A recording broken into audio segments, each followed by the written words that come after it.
함께 말씀 찾겠습니다. 말씀은 전도서 6장 1절에서 12절 말씀입니다. 전도서 6장 1절에서 12절 구약성경 953페이지 있습니다. 전도서 6장 1절에서 12절 말씀 우리 한 절씩 교도하도록 하겠습니다. 내가 해 아래에서 한 가지 불행한 일이 있는 것을 보았나니 이는 사람의 마음을 무겁게 하는 것이라.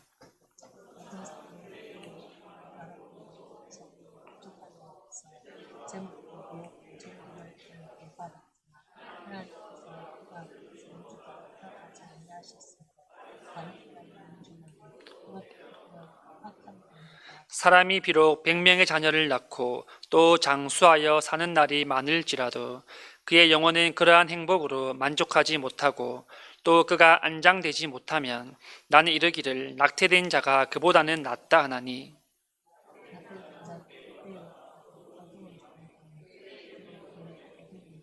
햇빛도 보지 못하고 또 그것을 알지 못하나 이가 그보다 더 평안함이라.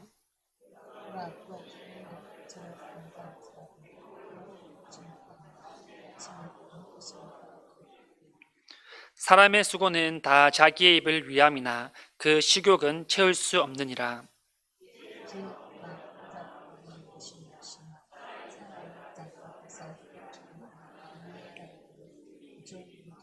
눈으로 보는 것이 마음으로 공상하는 것보다 나으나 이것도 헛되어 바람을 잡는 것이로다.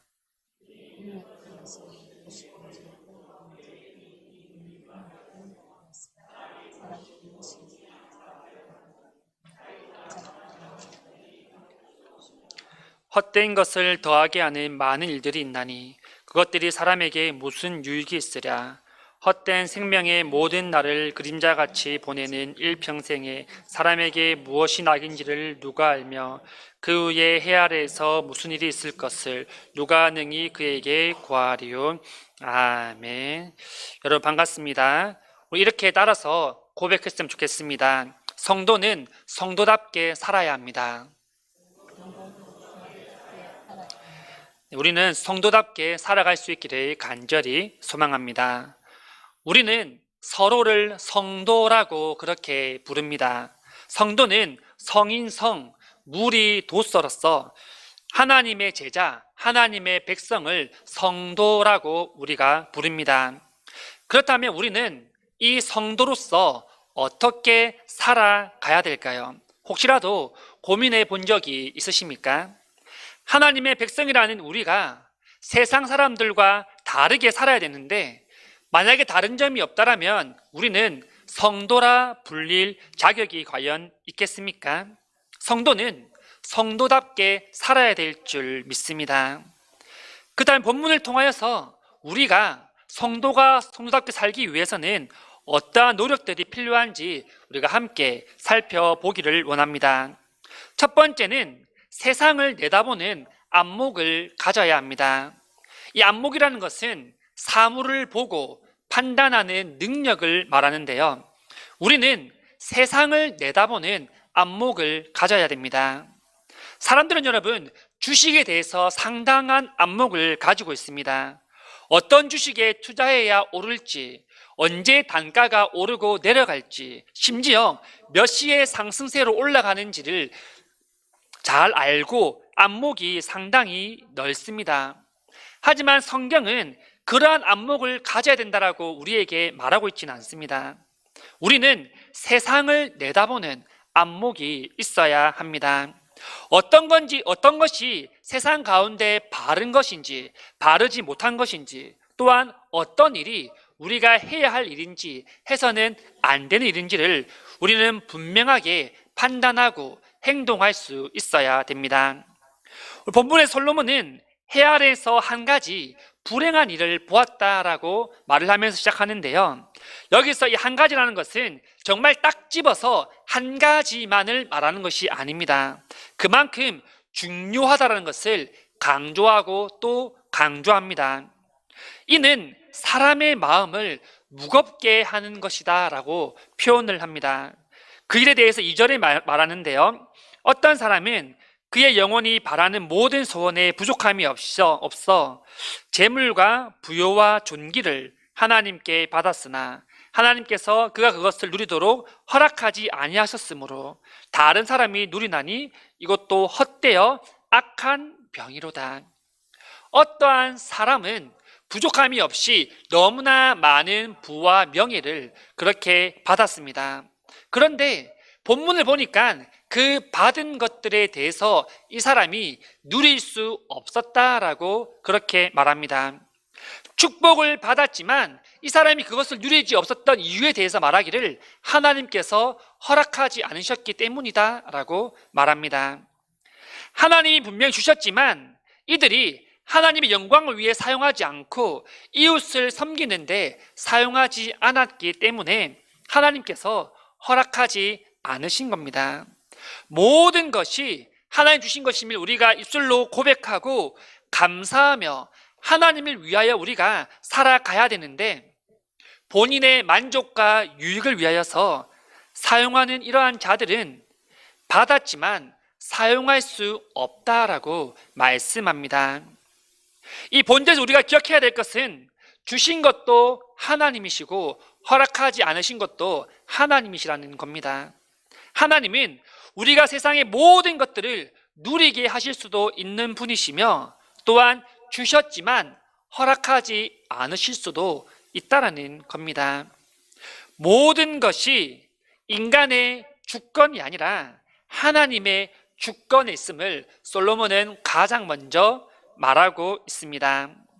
고대 근동의 풍속에는 이 개인의 소유를 아들에게 물려주는 풍습이 있었는데요. 만약에 이 아들이 없으면 가까운 친족이 그 소유를 물러받게 됩니다. 그런데 본문을 보니까 오늘 본문에서는 이 자기의 아들 또는 친족이 아니라 자기와 아무 상관없는 그러한 사람에게 자기의 모든 소유가 넘어가서 다른 사람이 그것을 누리게 되는 상황을 언급합니다. 평생의 혼심을 다하여서 힘을 다하여서 모으고 또 모읍니다. 그런데 모았던 나의 모든 소유물들이 다른 사람에게 넘어가는 그러한 일들이 오늘날에도 많이 찾아볼 수 있습니다. 솔로몬은 이것을 말할 때 악한 병이다라고 그렇게 표현합니다. 약한 병은 해롭다 또는 비참하다라는 뜻을 가지고 있는데요. 이렇게 헛된 것을 위해 살았던 사람들의 그 결과에 대해서 솔로몬이 보니까 정말 해롭고 정말 비참해 보였다라고 말합니다. 여러분, 하나님 우리 주신 것들을 우리는 마음껏 누릴 수 있어야 될 줄 믿습니다. 하지만 우리의 만족과 유익을 위해서가 아니라 하나님의 영광을 위해 바르게 사용할 수 있기를 간절히 소망합니다. 솔로몬은 여러분 이러한 안목을 가졌던 왕입니다. 이러한 안목은 우리 성도들이 삶 가운데서 취해야 할 자세이기도 하죠. 우리는 시대를 분별하는 세상을 바라보는 그러한 안목이 있어야 됩니다. 우리의 입술로는 하나님의 자녀다, 하나님의 백성이다, 성도다라고 말하지만 이러한 사람들 중에서는 세상 일들에 대해서 딱 눈 감고 시선을 돌리고 외면하는 사람들도 있습니다. 그 이유는 간단하죠. 내 일이 아니기 때문입니다. 내 일이 아닌데 간섭하면 머리만 아프고 복잡하기 때문이죠. 그래서 아예 애초부터 피하는 겁니다. 하지만 여러분 이는 성경이 가르치는 바가 아닙니다. 성경시대에 언급된 많은 사도들과 지도자들은 세상을 내다보는 안목을 가진 자들입니다. 그렇기 때문에 당당하게 원수들 앞에서도 하나님의 복음과 회개를 외치기도 했고 자기의 목숨을 바쳐서 일평생을 복음을 위해 하나님의 영광을 위해 살아갔습니다. 그들이 이렇게 할 수 있었던 이유가 무엇이냐면 세상에 대한 안목을 가지고 있었기 때문입니다. 모든 성도님들이 이 세상을 내다보는 안목을 통하여서 긍휼히 여기는 마음을 가질 수 있기를 간절히 소망합니다. 중보할 수 있는 마음을 가질 수 있기를 간절히 소망합니다. 또한 바른 것을 구별할 수 있는 지혜를 가질 수 있기를 간절히 소망합니다. 두 번째는 여러분, 탐욕을 버리고 만족하는 삶을 살아야 된다는 것입니다. 이 탐욕이라는 것을 보면 참 버리기 쉽지 않죠. 그리고 모든 사람들이 공통적으로 가지고 있는 재성이기도 합니다. 사람들은 자기의 삶에 만족하며 살아가기가 쉽지 않습니다. 비록 다른 사람보다 내가 더 잘 산다라고 하지만 또 나를 다른 사람과 비교하면 너무나 초라해 보이지 않습니까? 그렇기 때문에 이 탐욕을 버리지 못하고 계속해서 더 많이 모으고 더 높은 자리로 올라가려고 합니다. 3절에서는 여러분, 그것을 자녀에 대해서 비유하는데요. 사람이 비록 100명의 자녀를 낳고 또 장수하여 사는 날이 많을지라도 그의 영혼은 그러한 행복으로 만족하지 못하고 또 그가 안장되지 못하면 나는 이르기를 낙태된 자가 그보다는 낫다 하나니. 이 성경시대 때 여러분, 자녀를 많이 두는 것과 장수하는 것은 그들이 그 시대에 누릴 수 있는 최고의 복으로 여겼습니다. 본문에서는 한 사람이 100명의 자녀를 낳았다라고 말합니다. 다시 말해서 그 사람의 밑에는 후손들이 어마어마하게 많이 있었고 그 가문이 상당하게 번창했음을 말합니다. 그런데 본문을 보니까 장수하여 사는 날이 많을지라도라고 이어집니다. 이는 반전되는 상황을 뜻하는데요. 비록 100명의 자녀를 이 사람이 낳았고 장수하고 오래 살아가지만 결국은 자신의 삶 가운데 만족함을 느끼지 못하고 그의 마지막 또한 좋지 않았음을 의미합니다.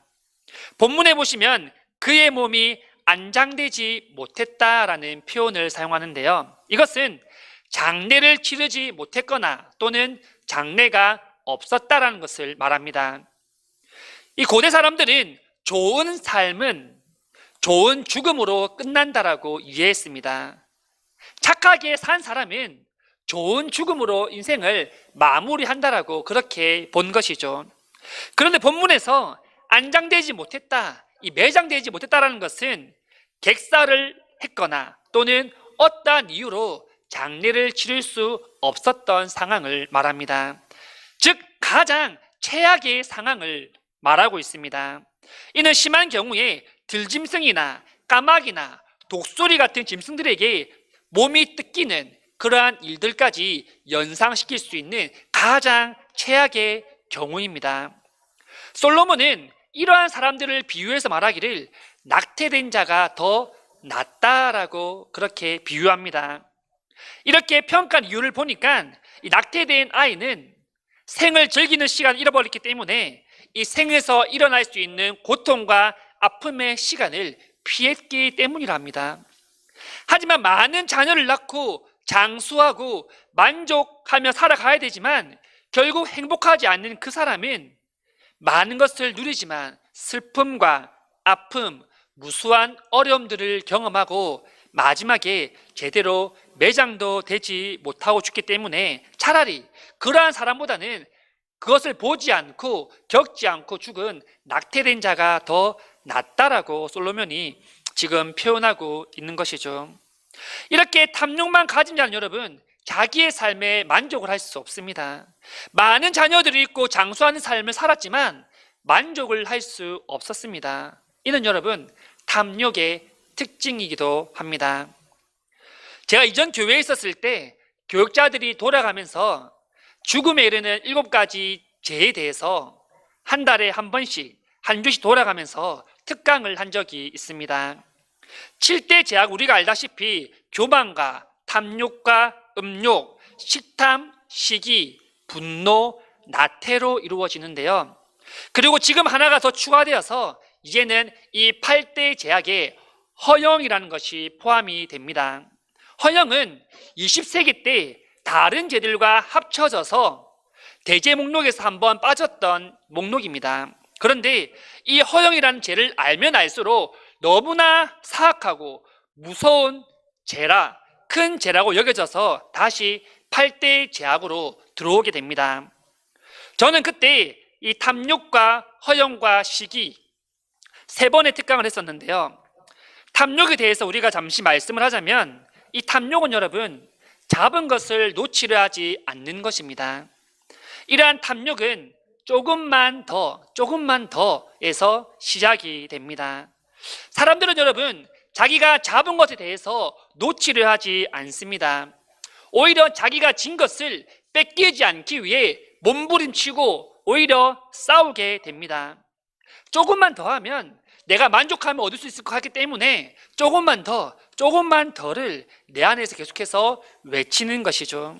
하지만 조금만 더의 여러분 끝은 없습니다. 이러한 탐욕의 특징은 소유가 많아질수록 감사하는 마음을 잃는 것입니다. 그리고 하나님을 잊게 된다는 사실입니다. 하나님의 도움 없이 스스로 해내었다라는 그런 생각과 교만과 그런 자만심 때문에 지세등등해지는 겁니다. 가진 것이 많기 때문에, 누릴 것이 많기 때문에 하나님께 구하지 않아도 된다라는 마인드인 거죠. 그러다 보니까 감사하는 마음뿐만 아니라 하나님을 점점 잃고 자기중심적인 삶을 살아가게 되는 것이 특징입니다. 또 하나의 특징을 보니까 가난한 자를 불쌍히 여기지 않는 것이 이 탐욕의 특징이라고 말합니다. 내가 가진 것이 정말 많지만 이 가난한 자에게 나의 것을 나눠주기에는 너무 아까운 거죠. 가진 자는 더 베풀고 더 섬겨야 되는데 오히려 자기가 가진 것을 놓치려 하지 않기 때문에 이 나눔과 섬김에 인색합니다. 대표적으로 성경에 부자와 나사로 이야기가 있지 않습니까? 나사로는 정말 찢어지게 가난했습니다. 반면에 부자는 부족함이 없이 풍성했고 자주 마을에 잔치를 열었습니다. 이 나사로는 부자에게 많은 것을 요구한 것이 아니라 자기가 지금 먹을 수 있는 것, 그 작은 것을 요구했지만 이 부자는 그것조차 주지 않고 매몰차게 쫓아내지 않았습니까? 부자에게는 여러분 긍휼히 여기는 마음이 없기 때문입니다. 이 가난한 자를 돌아보는 마음들이 없기 때문이죠. 이러한 탐욕을 표현할 때 볼록 나온 올챙이 배와 같다라고 그런 탐욕을 책에서 표현합니다. 여러분 올챙이 배를 본 적이 있으십니까? 요즘 올챙이 보기가 힘든데 올챙이 배를 보면 볼록하게 튀어나와 있지 않습니까? 그것을 탐욕에 비유합니다. 가진 게 많이 있지만 더 가지고 싶고 하지만 행복하지는 않고 더 불행해지는 것이 바로 탐욕이라는 것입니다. 여러분 성도인 우리는 이러한 탐욕을 버리고 하나님이 주신 것에 만족하며 살아갈 수 있어야 됩니다. 세 번째는 자족하는 삶을 살아야 합니다. 7절 말씀인데요. 사람의 수고는 다 자기의 입을 위함이나 그 식욕은 채울 수 없느니라. 솔로몬은 자기의 인생을 돌아보면서 정말 많은 부귀와 명예를 누리고 다산과 장수의 조건들을 솔로몬이 누렸지만 결국은 그 낙을 다 누리지 못하였음을 말합니다. 본문에서 식욕을 채울 수 없었다라고 표현하는 것은 여러분 수고하고 그 입은 채울 수 있지만 자기의 영혼까지는 채울 수 없더라라고 말합니다. 인간의 식욕은 여러분 끝이 없습니다. 그래서 식탐이라는 것이 있지 않습니까? 식탐도 여러분 죄입니다. 하지만 그러한 식탐만으로 인간의 욕구를 완전하게 충족할 수는 없다라는 것을 솔로몬은 알게 된 것이죠. 아무리 많이 먹고 하고 싶은 것을 아무리 많이 해도 결국은 행복에 이를 수 없다라는 것이 솔로몬의 결론입니다. 여러분 우리는 영혼을 채우는 일에 힘써야 될 줄 믿습니다. 영혼은 여러분 이 세상에 어떤 것으로도 채울 수 없습니다. 배가 고프면 우리는 먹음으로써 채울 수 있습니다. 하지만 이 영혼이라는 것은 하나님만이 채워주실 수 있는 겁니다. 여러분 옛말에 뜬구름 잡는 것 같다라는 말이 있지 않습니까? 이 구름이라는 자체가 우리가 잡을 수 있는 물체입니까 여러분? 잡을 수 없습니다. 더구나 너무나 높게 있습니다. 우리가 잡을 수 있는 거리에 있지도 않지 않습니까? 그러니까 뜬구리 잡는다는 말은 헛된 것을 붙잡는다는 그런 말로 사용됩니다. 전도서에 계속해서 나오는 말이지만 헛되다, 바람을 잡는다라는 표현과 같은 것이죠. 본문 9절 말씀인데요. 눈으로 보는 것이 마음으로 공상하는 것보다 나으나 이것도 헛되어 바람을 잡는 것이로다. 눈으로 본다라는 것은 여러분, 우리 눈에 보이기 때문에 실체가 있는 것을 뜻합니다. 여기에는 우리가 가져 있는 것들, 다른 사람이 가져 있는 것들이 포함이 되겠죠. 하지만 이 반면에 여러분, 공상이라는 것은 그냥 단순히 머리로서 이미지를 그리는 겁니다. 어떠한 사물이나 어떠한 것들에 대해서 계속해서 생각하고 또 생각하는 겁니다. 이 마음의 공상 또는 심령의 공상이라는 것은 결국 우리의 마음을 채워줄 수가 없다라는 것입니다. 가질 수 없는 것을 가지기 위해 여러분 쫓아가는 것이 얼마나 어리석은 일이겠습니까? 우리는 여러분 현실에 만족하는 삶을 살고 자족하는 삶을 살아야 합니다. 여러분, 눈에 보이는 현실에 만족하는 삶을 살아가고 계십니까? 우리는 여러분 하나님이 주신 것을 감사하는 마음을 늘 가져야 됩니다. 뜬구름 잡는 것 같이 잡을 수 없는 것에 욕심을 부리고 찾아서 헤매는 것이 아니라 우리 성도는 여러분 하나님이 주신 모든 것에 감사하며 만족하며 자족하며 살아야 된다는 사실입니다. 여러분, 이 세상에는 하나님의 섭리가 반드시 있는 줄 믿고 고백할 수 있기를 원합니다. 우리가 하나님의 그 섭리에 순복하지 않으면, 순종하지 않으면 여러분 아무런 유익이 없습니다. 아무 일도 여러분 일어나지 않는다라는 거죠. 하나님께서는 우리의 모든 삶을 시종일관 주관하십니다. 세상을 바라볼 때 여러분 우리에게 유익해 보이는 것이 얼마나 많이 있습니까? 하지만 그러한 세상의 것들은 우리에게 만족과 유익, 모든 것을 다 채워줄 수 없다는 겁니다. 우리의 공허함을 이 세상이 어떻게 채워주겠습니까? 여러분, 우리는 하나님으로부터 만족과 유익함을 얻어야 될 줄 믿습니다. 여러분, 우리는 성도임을 잊지 맙시다. 단지 누군가에게 불릴 때만 성도님이라고 그냥 불리는 것이 아니라 성도로서의 삶을 우리는 그대로 살아나가야 될 줄 믿습니다. 여러분, 한 주간도 우리 성도의 삶 가운데 역사하시는 그 하나님을 기대하며 성도로서 성도답게 살아갈 수 있기를 간절히 소망합니다.